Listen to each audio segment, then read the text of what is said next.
Welcome back. IVC के video session में आपका पुनः एक बार बहुत बहुत स्वागत है। चलिए, इससे पहले वाले वीडियो में हमने एडजेक्टिव पढ़ा था, तो अभी तक इस तरह से हमने नाउन, प्रोनाउन, एडजेक्टिव और अब हम लोग पढ़ने जा रहे हैं वर्ब।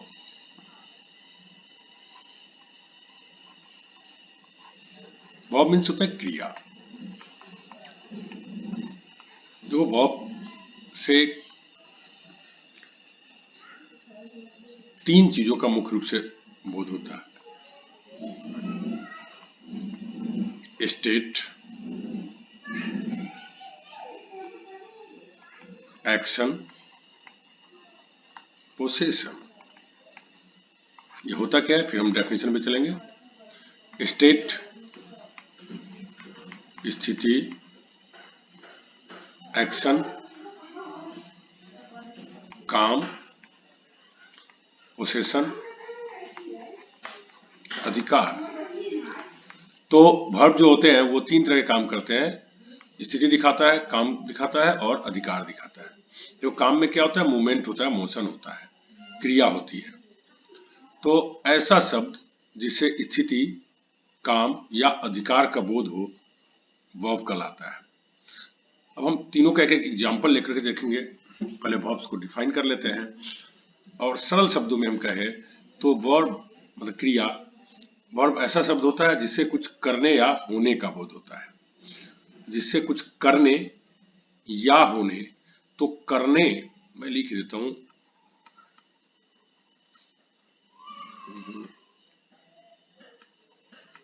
ऐसा शब्द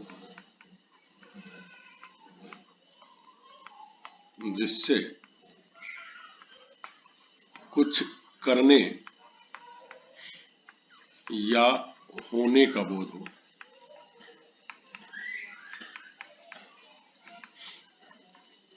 तो इससे जब हम कहते हैं करने या होने का बोध हो, तो आप इसको समझिए। जब कहते हैं करने का मतलब हो गया एक्शन। एग्जाम्पल्स लेंगे हम। और होने का जब बोध करते हैं तो दो तरह की बातें का होने की बात होती है, एक पोसेशन और दूसरा स्थिति। चलिए हम इसके एग्जाम्पल से समझते हैं। सबसे पहले इसका स्टेट होने का हम कहते हैं ही इज हैप्पी, वह खुश है। तो ये क्या दिखा रहा है, ये स्टेट दिखा रहा है, स्थिति दिखा रहा है।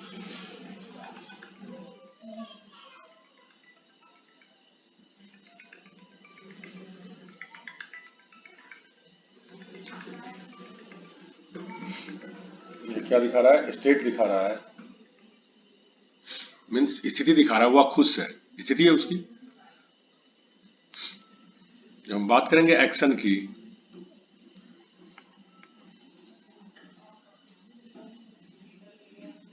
he is walking, he is walking, तो वॉकिंग कर रहा है, ये एक्शन दिखा रहा है। और पोसेशन के लेते हैं example, he has a car, उसके पास एक कार है। तो आप देखो ये जो हैज वर्ड है ये पोसेशन शो कर रहा है, वॉकिंग जो है ये एक्शन शो कर रहा है, और इज जो है स्थिति शो कर रहा है। तो इस तरह से इज, वॉकिंग और हैज ये तीनों के तीनों वर्ब है। तो ये परिभाषा भी अब ऐसे हो गया, ऐसा शब्द जिससे कुछ करने या होने का बोध हो। तो करने में तो एक्शन वर्ब हो गया, और होने में जैसे is am are, was were, has है। अब हम इसको और थोड़ा सा मॉडिफाई करते हैं और पहचानने की कोशिश करेंगे और बेटर तरीके से।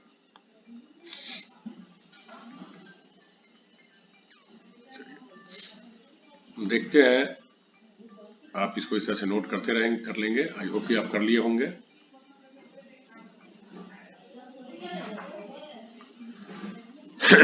लेट्स से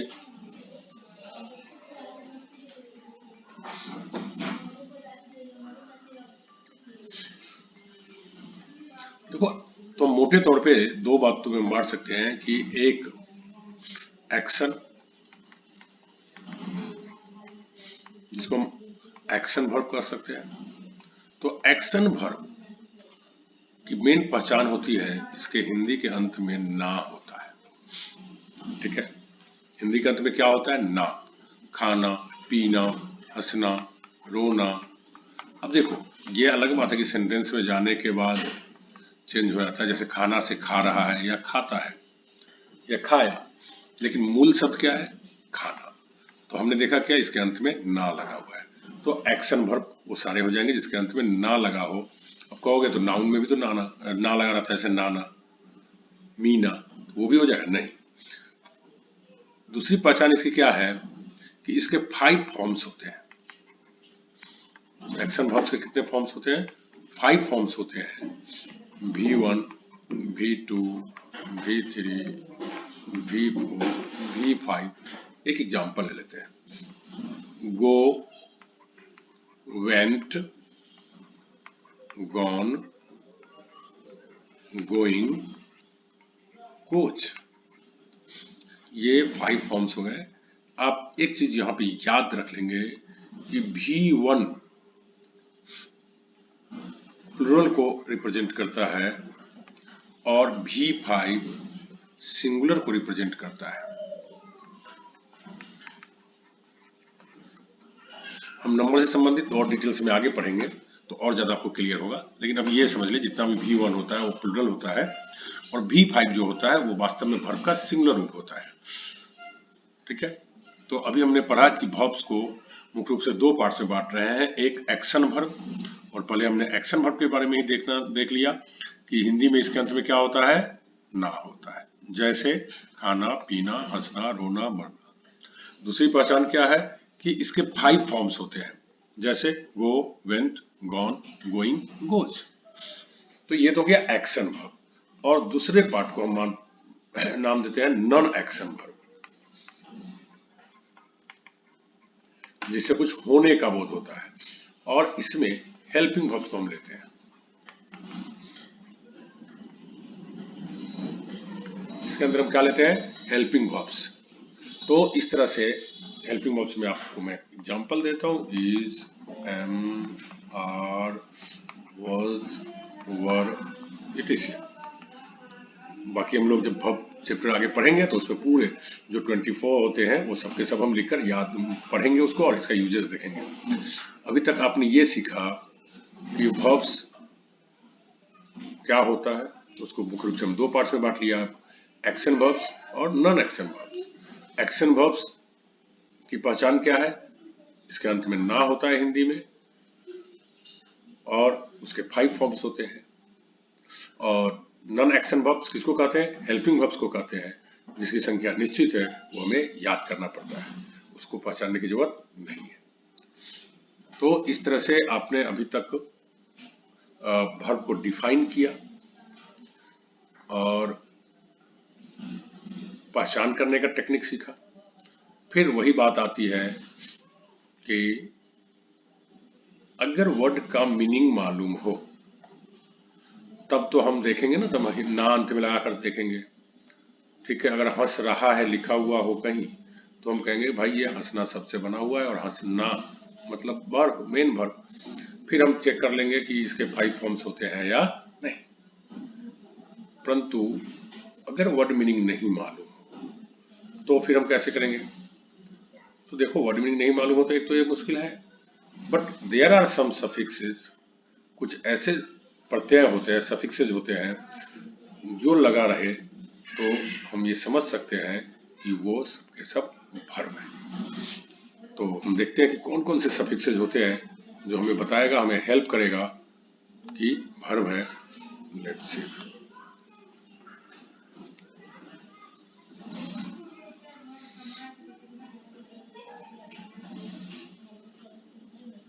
चलिए हम लेते हैं।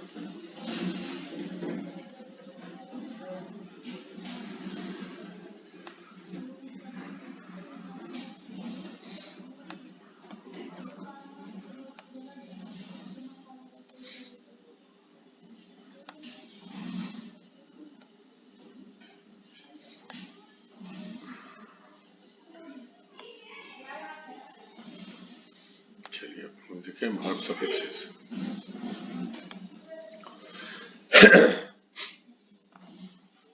देखो अंत में अगर किसी वर्ड के अंत में ATE हो, क्या हो, स्पीक अप, क्या हो, ATE हो, तो समझना चाहिए कि वो वर्ब है। जैसे complicate, dominate, irritate. Complicate means होता है पेचीदा बना देना, डोमिनेट मतलब होता है हावी हो जाना, इरिटेट मतलब होता है खिजा देना। आप इन वर्ड्स को आप बाद में ऐसे भी लिख सकते हैं, वैसे भी लिख सकते हैं मैं जब बोलता हूं तो, ठीक है। अगर वर्ड के अंत में EN लगा हो तो ये भी दर्शाता है कि ये वर्ब है। जैसे हार्डन, कठोर बनाना, सॉफ्टन, मुलायम बनाना, शॉर्टन, छोटा बनाना। छोटा बनाना कह लो या छोटा करना कह लो। So it will help you a lot to recognize verbs. FY, ठीक है, IFY, जनरली FY भी रहता ही अंत में।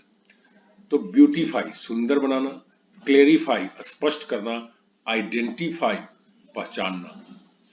तो FY भी रहेगा तो आप समझेंगे कि क्या है, वो वर्ब है। तो अब जब कहीं भी नजर आए तो तुरंत आपके माइंड में हॉन्ट करना चाहिए ये कौन सा पार्ट्स ऑफ स्पीच है, और जैसे ही आप सफिक्सेस देखेंगे तो आपको समझ में आ जाएगा कि कौन सा पार्ट्स ऑफ स्पीच है। अब देखो ISE और IZE, देखो ब्रिटिश इंग्लिश में ISE लोग लिखते हैं और अमेरिकन इंग्लिश में IZE लिखते हैं, ठीक है। जैसे इकोनॉमाइज, मितव्ययी करना, रियलाइज, एहसास करना, इंडस्ट्रियलाइज, औद्योगिकीकरण करना। देखो यहाँ जेडी की जगह पे SE भी कर सकते हैं और यहाँ SE की जगह पे ZE भी कर सकते हैं। बट आप एक चीज ध्यान रखेंगे, इंडिया में हम लोग ब्रिटिश इंग्लिश को फॉलो अप करते हैं तो हमें SE वाले को फॉलो करना चाहिए, SE वाले को सही मानना चाहिए। और एक बात और समझ लीजिए, कंपटीशन में आपको ब्रिटिश इंग्लिश ही मान करके आपकी कॉपी को चेक की जाती है, तो इस बात को ध्यान रखेंगे। लेकिन अब धीरे धीरे ये वाला भी पॉपुलर हो रहा है तो आपको पैसेज वगैरह में मिलेंगे, बट अगर आपको लिखना हो तो you should prefer British English. तो इस तरह से आपको आई होप कि सफिक्स पहचान करने आ गया। तो आपने वर्ब्स के बारे में क्या क्या पढ़ा, एक बार रिवाइज कर लेते हैं आगे बढ़ने से पहले। ऐसा शब्द जिससे कुछ करने या होने का बोध हो क्या कहलाता है, वर्ब्स कहलाता है। करने का मतलब हो गया एक्शन वर्ब्स, और होने का मतलब हो गया नॉन एक्शन वर्ब्स। करने, एक्शन वर्ब्स की पहचान हिंदी में करने का क्या तरीका है, अंत में क्या हो, ना हो, और उसके 5 फॉर्म्स हो। उसका V1 प्लूरल को दर्शाता है जबकि V5 सिंगुलर को दर्शाता है। नॉन एक्शन वर्ब्स 24 होते हैं जिसको हमें याद करना पड़ता है, जो भी हेल्पिंग वर्ब्स है उसको हम नॉन एक्शन वर्ब्स में रखते हैं, ठीक है। इसके बाद हमने देखा अभी जस्ट ऐसे सफिक्सेस जो लगा हो तो ये दर्शाता है कि वह वर्ड वर्ब है। तो इस तरह से आई होप कि आपको बहुत बढ़िया समझ में आ गया। अब हम लोग चलते हैं और एडवर्ब को लेते हैं।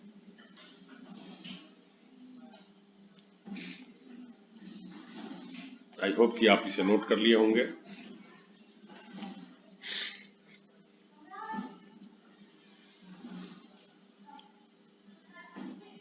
वर्ब्स के फॉर्म्स आप ग्रेजुअली याद करना शुरू कर देंगे, और जब भी वर्ब्स आप देखें तो अपने माइंड में लाए कि इसके 5 फॉर्म्स क्या होंगे, और 5 फॉर्म्स के साथ याद करें। उसमें हम लोग आगे चलकर पढ़ेंगे रेगुलर वर्ब, इरेगुलर वर्ब, इसके बहुत सारे प्रकार होते हैं, बहुत अलग अलग तरह से हम बांटते हैं। तो ग्रेजुअली हम लोग पढ़ेंगे वर्ब फॉर्म्स को लेकर के। रेगुलर और इरेगुलर वर्ब्स होते हैं जिसमें कि कुछ को तो निश्चित होता है, बनाने का टेक्निक होता है, और कुछ वर्ब्स ऐसे होते हैं जिसके वर्ब फॉर्म्स हमको याद ही करने पड़ते हैं, उसको आप बना नहीं सकते। अब हम चलते हैं एडवर्ब। देखो एडवर्ब ऐसा लगता है ना जैसे वर्ब में कोई चीज ऐड कर दिया, ठीक है, वर्ब में कुछ जोड़ दिया, तो ये कहलाता है एडवर्ब, क्रिया विशेषण। हिंदी में देखो क्रिया विशेषण। अब ऐसे ही लगता है जैसे क्रिया की विशेषता बताने वाला, ठीक है, क्रिया विशेषण मतलब क्रिया की विशेषता बतलाने वाला। लेकिन ये संकुचित बात हो गई। सिर्फ एडवर्ब जो हमारा होता है वो केवल और केवल क्रिया की विशेषता नहीं बतलाता है, ये तीन चीजों की मुख्य रूप से विशेषता बतलाता है। एक, चलो मैं सबसे पहले लेता हूँ एडजेक्टिव। एडजेक्टिव की विशेषता बतलाता है, फिर वर्ब की विशेषता बतलाता है, फिर ये दूसरे एडवर्ब की विशेषता भी बतलाता है। हालांकि हमने जब फैमिली का चार्ट बनाया था जिसमें हमने आपको पूरे फैमिली को पार्ट्स ऑफ स्पीच के फैमिली को दर्शाया था, तो इसमें हमने एडवर्ब को बोला था बरबोला। बरबोला मतलब बढ़ चढ़कर बोलने वाला। और आपको मैं एक बात का जिक्र किया था कि एडवर्ब ऐसा है जो वक्त पढ़ने पर किसी की भी विशेषता बतला देता है, यहाँ तक कि नाउन प्रोनाउन की विशेषता बतला देता है, प्रपोजिशन की भी बता देता है, कंजक्शन की भी बता देता है। तो चलिए वो डिटेल्स की बात है, जब हम एडवर्ब चैप्टर मेनली पढ़ेंगे तब देखेंगे। लेकिन अभी हमें इससे डेफिनेशन बनाना है और बड़ा सरल डेफिनेशन बनाना है कि एडवर्ब एक ऐसा शब्द होता है जो किसी एडजेक्टिव की विशेषता बतलाता है, वर्ब की विशेषता बतलाता है, या दूसरे, सॉरी ये गलत है, दूसरे एडवर्ब की विशेषता बतलाता है। तो आप सब लोग मेरे साथ एक बार इसका परिभाषा बोले। एडवर्ब एक ऐसा शब्द होता है जो किसी एडजेक्टिव, वर्ब या अदर एडवर्ब की विशेषता बतलाता है। आई होप कि आपको ये चार्ट याद रहेगा, तो अभी डेफिनेशन आपको याद हो गया। An adverb is a word which qualifies an adjective, verb and other adverb. बच्चे को जरूरी नहीं है कि आप इंग्लिश में डेफिनेशन रटो, आप समझ लो। जिस दिन आपकी इंग्लिश अच्छी हो जाएगी आप खुद से डेफिनेशन बनाओगे, बेटर रहेगा। और अभी आप चाहोगे कि अगर इंग्लिश में लिख के उसको रटे तो ये बेवजह का आपके माइंड पे स्ट्रेस होगा। So I would like to tell you that you can better understand everything in Hindi, no problem. आप सबको हिंदी में समझो, हिंदी में करो। हाँ, जो जरूरत पड़ेगी मैं बोलूंगा कि इसको रट लो, तब रटना उसको। मेक लाइफ इजी, आप पढ़ाई को टफ नहीं समझे, इजी है, and I make it easy. चलिए हम अब इसका एग्जांपल्स देख लेते हैं। एडजेक्टिव की विशेषता कैसे बताता है? हम बोलते हैं he is intelligent, he is intelligent, full stop दे दिया। तो ही क्या है? प्रोनाउन, ठीक है। अब प्रोनाउन के बारे में विशेषता कौन बतला रहा है? इंटेलिजेंट, वह तेज है। तो तेज क्या हो गया? एडजेक्टिव। आपको हमने इससे पहले पढ़ाया है कि नाउन एवं प्रोनाउन की विशेषता बतलाने वाला क्या होता है? एडजेक्टिव होता है। तो आपने देख लिया एडजेक्टिव हो गया ये। और अगर इसमें हम लगा दे वेरी, तो देखो he is very intelligent, he is very intelligent. तो ये लग रहा है ना कि जैसे इंटेलिजेंट में जोर लगा रहा है पीछे से, कहता है he is very intelligent. Hindi में देखो, वह बहुत तेज है, वह बहुत तेज है। अब ये तेज क्या है? वह। तो ये क्या हो गया? एडजेक्टिव। और उसको कहता है बहुत, जोर लगा रहा है बहुत, तो दिस इज एडवर्ब। तो इस तरह से हमने देखा कि एडजेक्टिव की विशेषता कैसे बतलाता है। ये हमारा हो गया। अब हम देखते हैं कि वर्ब की विशेषता कैसे बतलाता है। Let's see.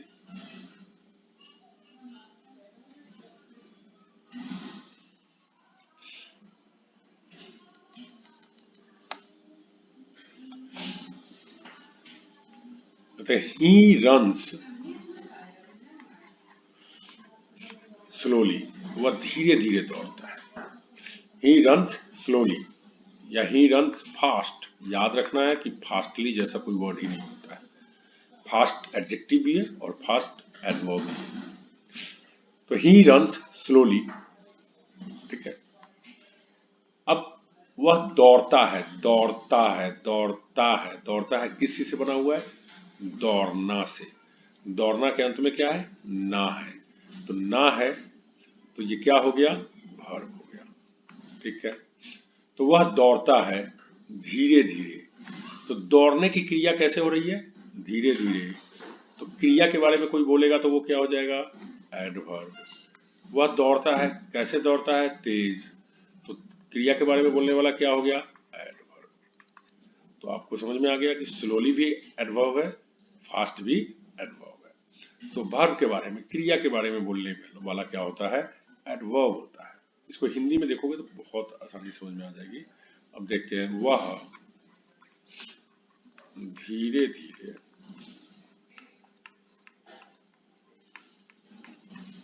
दौड़ता है। वह धीरे धीरे दौड़ता है। अब देखो, ये दौड़ना वर्ब, और धीरे धीरे कर रहा है एडवर्ब। किसको कहता है धीरे धीरे? कौन सी क्रिया को कहता है? दौड़ना। तेज कहेगा तो इसी को कह रहा है। तो आई होप कि आपको ये भी बढ़िया समझ में आ गया होगा। तो इस तरह से हमने अभी देख लिया क्या क्या, एडजेक्टिव देख लिया और वर्ब देख लिया। अब हम देखते हैं कि ये अदर एडवर्ब को कैसे क्वालिफाई करता है, कैसे उसकी विशेषता बतलाता है।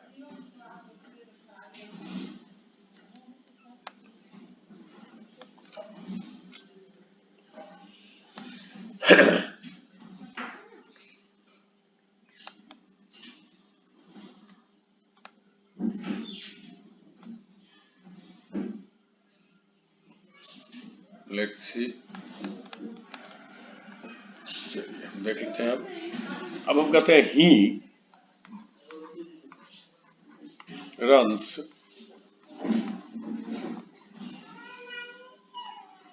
रन्स वेरी फास्ट, बहुत तेज दौड़ता है, या ही रन्स वेरी स्लोली। अब देखो, रन्स दौड़ना वर्ब, तेज क्रिया कर रहा है ये, तो एडवर्ब, और एडवर्ब में भी जोर लगा रहा है बहुत, ये क्या हो गया? ये भी एडवर्ब। क्यों? क्योंकि एक एडवर्ब भी दूसरे एडवर्ब की विशेषता बतलाता है। हिंदी में देख लेते हैं, वह बहुत तेज दौड़ता है।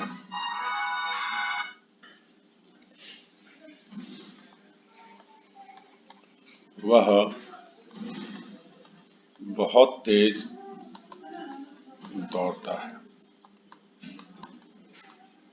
दौड़ना वर्ब, वर्ब को बोलने वाला तेज एडवर्ब, एडवर्ब में जोर लगाने वाला भी एडवर्ब।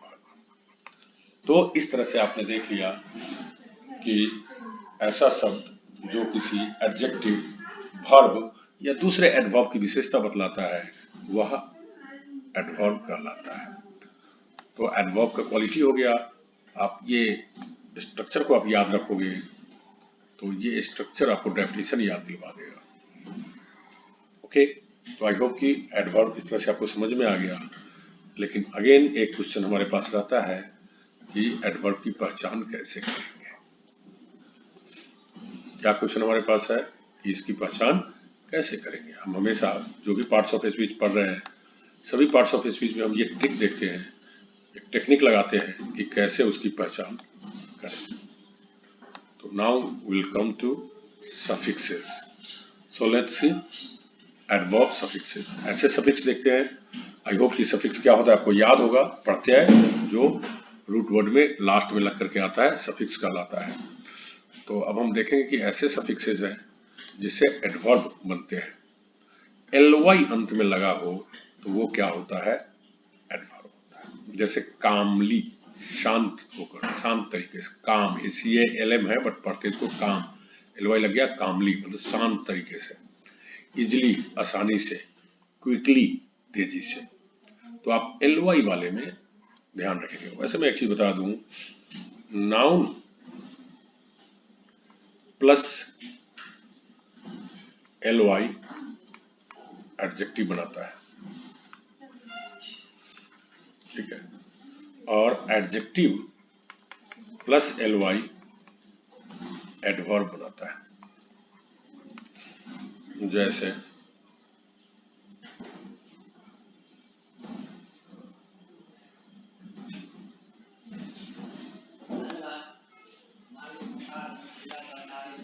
जैसे देखो, हम कहते हैं मैन, मैन क्या है? नाउन है, इसमें हम एलवाई लगा देंगे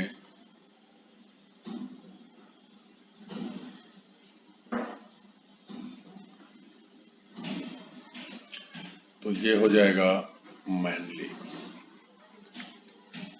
ठीक है, मर्दों की तरह, ठीक है। तो ये हो गया एडजेक्टिव। और देखते हैं इंटेलिजेंट एडजेक्टिव है, इसमें वाई लगा देंगे तो ये वर्ड बन जाएगा हमारा इंटेलिजेंटली। इंटेलिजेंटली मतलब बहुत दिमाग से, तेज लगा, मतलब बुद्धिमत्ता से। तो ये क्या हो गया? एडवर्ब। ठीक है, तो ये याद रखना है आपको कि नाउन में जब एलवाई लगता है तो ये एडजेक्टिव बनाता है, जबकि एडजेक्टिव में एलवाई लगता है तो यह एडवर्ब बनाता है। Let's see next word. अगर किसी वर्ड के अंत में वार्ड जुड़ा हो या वार्ड्स जुड़ा हो तो आप समझ लेना कि वो एडवर्ब है। जैसे डाउनवर्ड्स, होमवर्ड्स, अपवर्ड्स। डाउनवर्ड्स मतलब क्या होता है? नीचे की ओर। होमवर्ड्स मतलब घर की ओर। अपवर्ड्स मतलब ऊपर की ओर। ठीक है, तो डाउन मतलब नीचे होता है ना, वर्ड्स मतलब की ओर। ठीक है, तो इसे आप हिंदी अपने आप लगा लोगे। चलो, वाइज। अगर वर्ड के अंत में वाइज लगा हो, सिर्फ अकेला वाइज हो तो वो एडजेक्टिव होता है, लेकिन किसी वर्ड के अंत में लग करके आए तो यह क्या होता है? एडवर्ब का काम करता है। एंटी क्लॉकवाइज, घड़ी के चलने की जो दिशा होती है उसकी उल्टी दिशा में। क्लॉकवाइज, घड़ी के चलने की दिशा में। एजवाइज, किनारे की ओर से। तो इस तरह से आपका एडवर्ब क्लियर हो गया। तो मैं एक बार एडवर्ब को रिवाइव कर दूं, फिर से आप एक बार देख लें। ऐसा शब्द जो किसी एडजेक्टिव, वर्ब या दूसरे एडवर्ब की विशेषता बतलाता है वह एडवर्ब कहलाता है। एडवर्ब्स की पहचान करने का मुख्य तरीका है कि इसके अंत में एलवाई लगा रहता है, जैसे कामली, इजली, क्विकली। इस तरह से जैसे एलवाई लगा रहता है, वार्ड्स, वो वार्ड या वर्ड्स लगा हो तो वो भी एडवर्ब को दर्शाता है, जैसे डाउनवर्ड्स, होमवर्ड्स, अपवर्ड्स। वाइज लगा हो, एंटी क्लॉकवाइज, क्लॉकवाइज, एजवाइज, तो ये सब भी क्या है? एडवर्ब्स है। तो आई होप कि आपको वर्ब्स और एडवर्ब्स दोनों आज की क्लास में समझ में आ गया। मैं आपको बता दूं, कंपटीशन के पॉइंट ऑफ व्यू से एडवर्ब बहुत ही इंपॉर्टेंट चैप्टर है, जिसकी बहुत सारे रूल्स हैं, और ये इतने ही नहीं होते हैं, ये तो पर्टिकुलर टाइप के आप एडवर्ब्स पहचान पाएंगे इतना पढ़ने से। बहुत तरह के एडवर्ब्स होते हैं, तो उसका हम आने वाले समय में स्टडी करेंगे स्टेप बाय स्टेप। मैं आपको चाहता हूँ कि इजी वे करके मैं आपको समझाऊं, ताकि एक बार में ज़्यादा बोझ नहीं हो, और जैसे समय आता जाएगा प्रत्येक दिन की क्लास आप करते रहें, you will find it very interesting और बड़ी कंफर्टेबली आप इसे सीख लेंगे। Okay, so thank you very much.